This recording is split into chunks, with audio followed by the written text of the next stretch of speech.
Tomas and the Library Lady by Pat Mora. It was midnight. The light of the full moon followed the tired old car. Tomas was tired too, hot and tired. He missed his own bed in his own house in Texas. Tomas was on his way to Iowa again with his family. His mother and father were farm workers.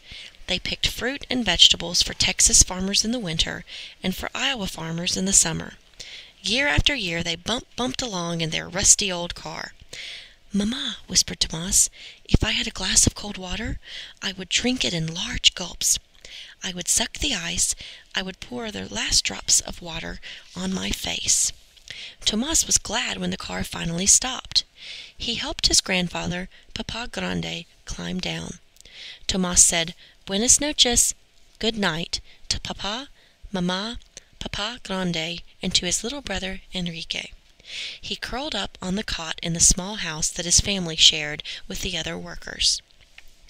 Early the next morning, Mama and Papa went out to pick corn in the green fields. All day they worked in the hot sun. Tomas and Enrique carried water to them. Then the boys played with a ball Mama had sewn from an old teddy bear. When they got hot, they sat under a tree with Papa Grande. "Tell us the story about the man in the forest," said Tomas. Tomas liked to listen to Papa Grande tell stories in Spanish. Papa Grande was the best storyteller in the family.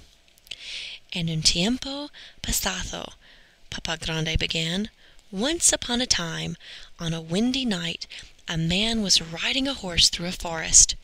The wind was howling, whoo, and the leaves were blowing, whish, whish. All of a sudden, something grabbed the man. He couldn't move.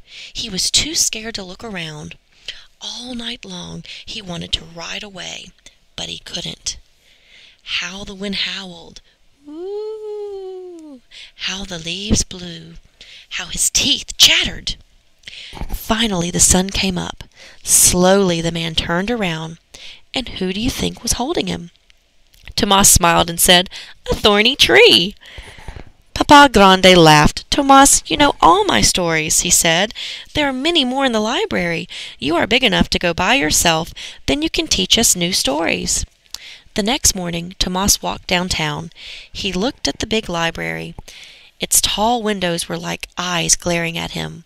Tomas walked around and around the big building.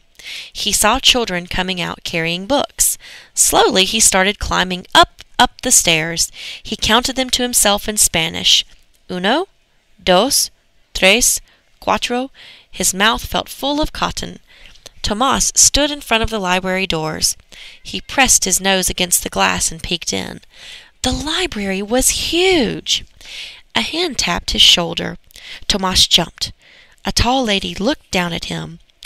"It's a hot day," she said. "Come inside and have a drink of water." "What's your name?" she asked. "Tomas," he said. "Come, Tomas," she said. Inside it was cool.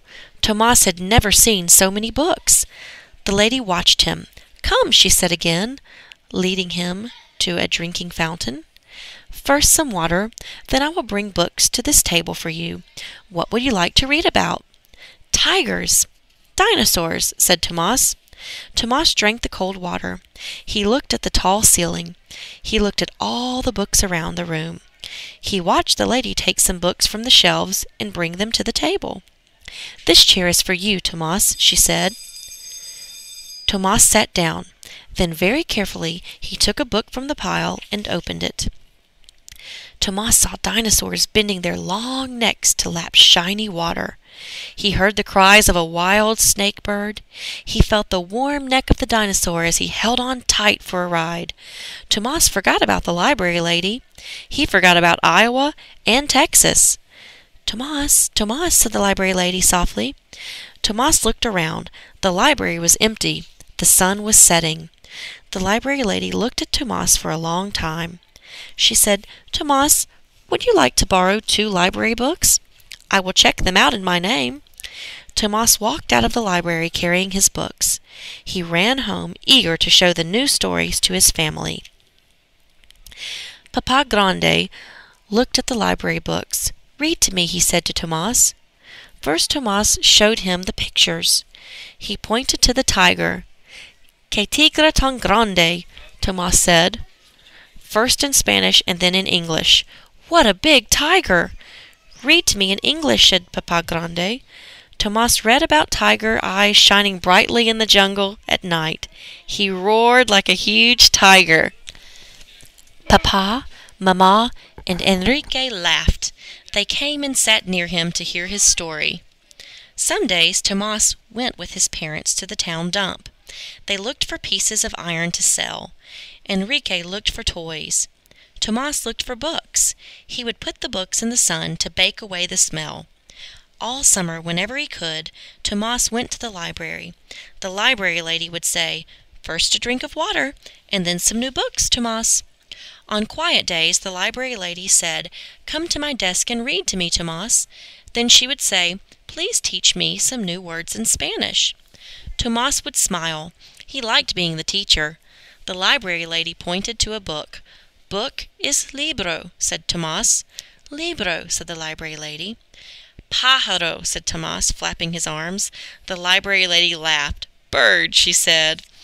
On days when the library was busy, Tomas read to himself.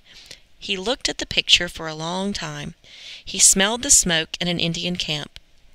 He rode a black horse across a hot, dusty desert. And in the evenings he would read the stories to Mama, Papa, Papa Grande, and Enrique. One August afternoon Tomas brought Papa Grande to the library. The library lady said, "Buenas tardes, señor." Tomas smiled. He had taught the library lady how to say, "Good afternoon, sir," in Spanish. "Buenas tardes, señora," Papa Grande replied. Softly, Tomas said, "I have a sad word to teach you today. The word is adios. It means goodbye." Tomas was going back to Texas. He would miss this quiet place, the cool water, the many books. He would miss the library lady. "My mother sent this to thank you," said Tomas, handing her a small package. "It is pan dulce, sweet bread.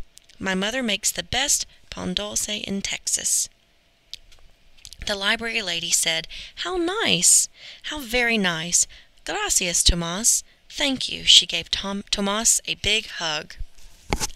That night, bumping along again in the tired old car, Tomas held a shiny new book. A present from the library lady. Papa Grande smiled and said, "More stories for the new storyteller." Tomas closed his eyes. He saw the dinosaurs drinking cool water long ago. He heard the cry of the wild snake bird. He felt the warm neck of the dinosaur as he held on tight for a bumpy ride.